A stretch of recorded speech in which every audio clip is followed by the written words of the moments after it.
How did they do this? Episode 7 is one of my all-time favorite films of all time.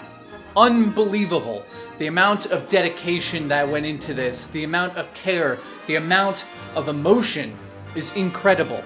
Now, the only way I could possibly review this is by saying what I didn't like and what I loved. I loved a lot of the film. I would say 90% of the film I am absolutely in love with. I'm not even going to tell you how many times I've seen the film up until this point because you would think I was crazy. I have to tell you this. There are a few things that I don't like with episode 7. I'm not just obviously a massive passionate fanboy for this franchise, and I didn't go out of my way in doing all of this. I wanted to produce something that showed my love for the series that really made me who I am today. In saying all of this, thank you for watching.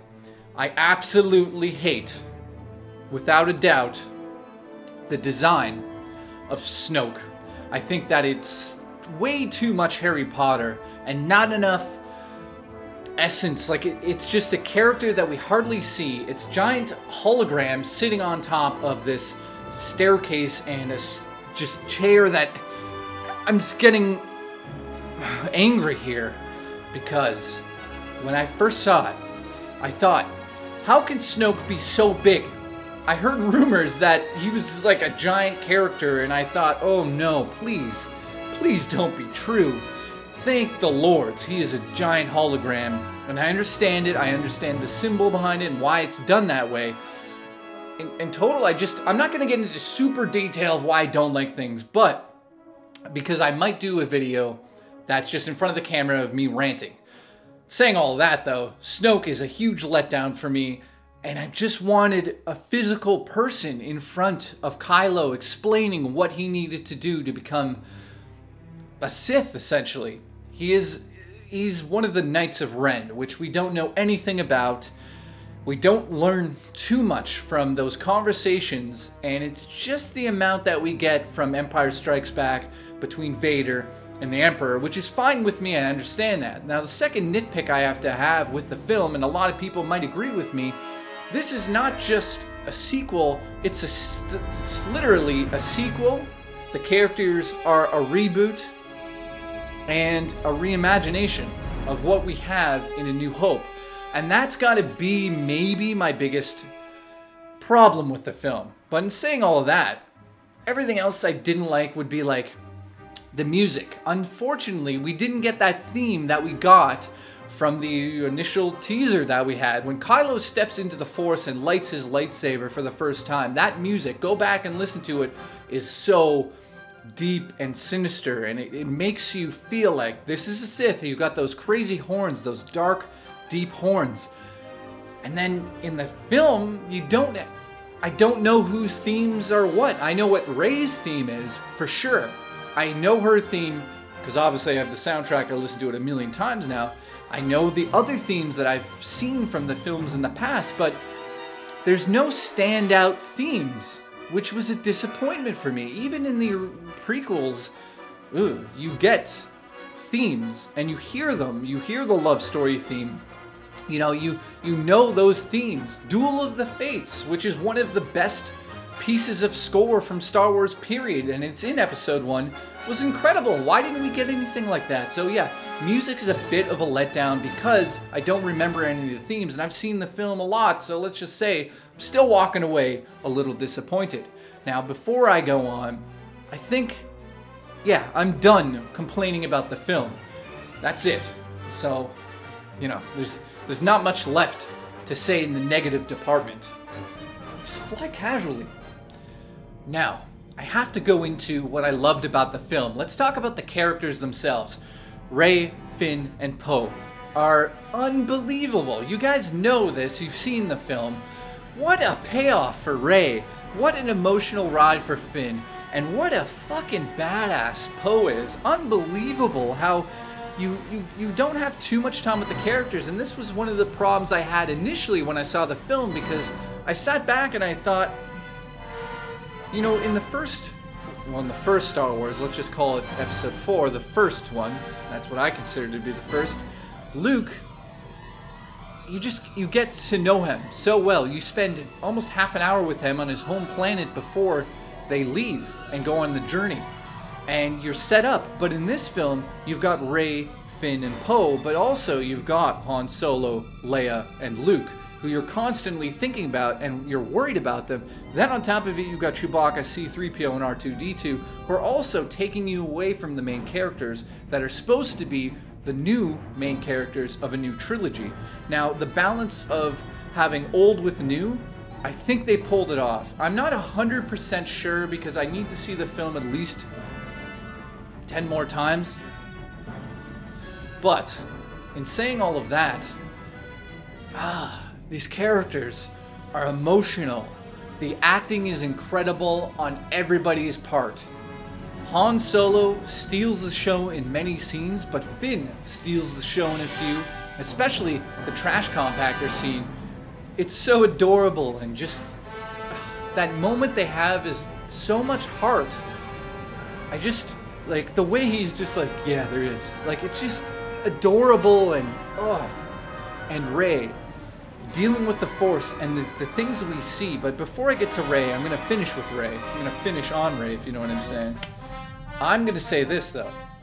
Poe is essentially, I don't know if he agrees, the new Han Solo through and throughout. I think that his character with Finn are going to go on an amazing adventure, and it's going to almost be like we're seeing Lando and Solo go on an adventure for the first time. Now, I love BB-8. I think it's adorable. I think he or she, or whatever they call him, a he, sometimes they call him a she. I think it's a fucking robot. So let's not call it he or she, it's a robot. My point is, I think that character was nailed down perfectly. It didn't have the R2-D2, sassiness, because that is R2-D2 and that's for him. It didn't have the C-3PO sort of dumb, I'm a robot type thing. It was just a smart droid that understood what it needed to do, and it has a very sweet emotion to it, and I really do like that. And I thought, if we're gonna have to deal with anything that's for kids, let it be BB-8, and I'm okay with that. Rey is a character that I am so in love with now. Unbelievable. I've got a bad feeling about this. What? What was that noise?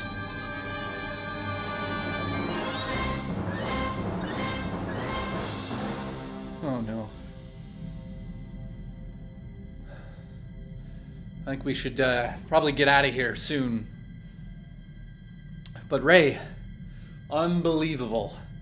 Loved her character. I love her acting. She sells the role. The way she uses that lightsaber. I know a lot of people had emotions tied to that. But before I get into Rey, I think we should probably... Yeah, I think we should get out of here. Oh, kid can't fly. Listen, let's talk about Rey. Rey is one of the strongest female characters I've ever seen in a film, period. She stands on her own 2 feet. She doesn't need help from anybody. She's just compassionate. She cares about other people for no reason whatsoever. She's just a passionate character who happens to be Force sensitive, and not in a subtle way like Princess Leia or General Leia now. This is a character that we are going to see transformed from a scavenger on Jakku to a Jedi Knight 110%. Unless they really want to throw a curveball at us, she is now hanging out with Luke. We don't know what's happening there, and I'm not going to speculate just yet. If Luke is her father, that's a possibility. But saying all of this, I love her character. I am absolutely just so in love with it. What is that noise?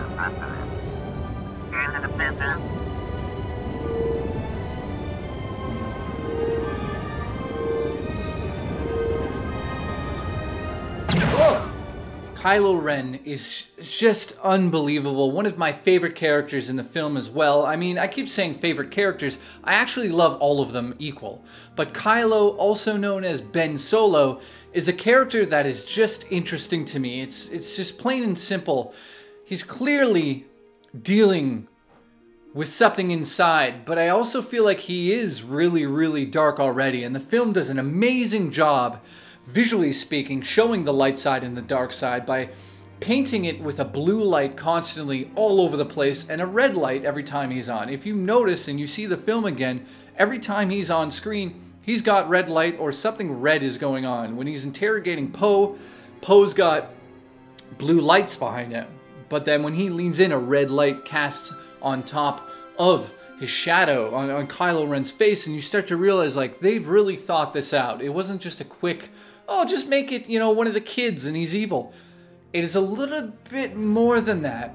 And we saw Anakin go through this long ago, and I'm considering this kind of a reboot, a remake of that story. I mean, he wants to be Darth Vader, and I'm a little nervous about Episode 8. Are we going to see Darth Vader back? Are we going to actually see, Anakin show up as a Force ghost? It's tough to say. I don't know. I don't know if I like that idea. Do I want Episode 1, 2, and 3 to show up in this? Well, it kind of did. If you listen closely during the flashback scene with Rey, you can hear Ewan McGregor say, "Rey, these are your first steps." And yeah, and I looked into it. It is Ewan McGregor. They actually brought him back in to do that part. You hear Yoda, you hear young and old Obi-Wan, and you hear Luke yell out, "No." Obviously the famous line when he finds out Vader is his father. Those are in the film, so it is kind of tying it into the past a little bit. You also hear Kylo say to General Hux, perhaps we should use a clone army because your stormtroopers are clearly not up to par. And he's saying that with what Finn has done. Finn has basically turned his back on the First Order and taken off. I can go into all of this over and over and over. I just got to say, Kylo Ren, I really like this character as well. I can nitpick if I wanted, but realistically, I don't know. Now, I've journeyed around on this show for a long time, and I think it's time I go visit an old friend. It's tearing me apart. I don't know what I want anymore. Do I want to order pizza or get fried chicken? I will finish your leftovers. If I can have them, of course. Please.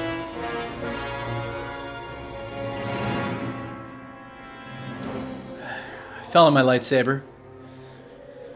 Let me read something from the Star Wars Visual Dictionary that I picked up right after I saw the film, and this isn't the only book I bought. I bought a lot. Now, I want to read this because I think a lot of people were confused on what happened exactly with Starkiller Base and why was it blowing up the planets, and that whole speech that Hux gave before he blew up those planets. And what planet was it? Well, I'll tell you. It was the New Republic planet, and how it would work would be quite simple, but in the film they didn't explain it. So let me read you this paragraph. Years after the rebellion, the death of Emperor Palpatine gave oppressed people of the galaxy undeniable evidence that the Empire could be defeated. A longing for freedom and peace drove a great divide of revolution from sector to sector, to the point where a truce, unthinkable at the height of the galaxy civil war, was signed between the New Republic and the weakened Empire. As one of its first acts, the restored Senate promptly passed the Military Disarmament Act. Many were convinced that the age of galactic-wide conflict was over. So what we have is a new piece of the puzzle filled out for you guys that was in this book. The First Order blew up the Senate, the current Senate. It wasn't what you thought. A lot of people thought it was Coruscant that we saw, blowing up. And that emotion, by the way, was just unbelievable. It just made me tear up. It wasn't Coruscant because the Senate actually moves from planet to planet based on a few different factors. But in saying that, they did blow up the current Senate, which was on that planet. I gotta say, I've waited years and years to be able to review this for you guys, and I want to thank you.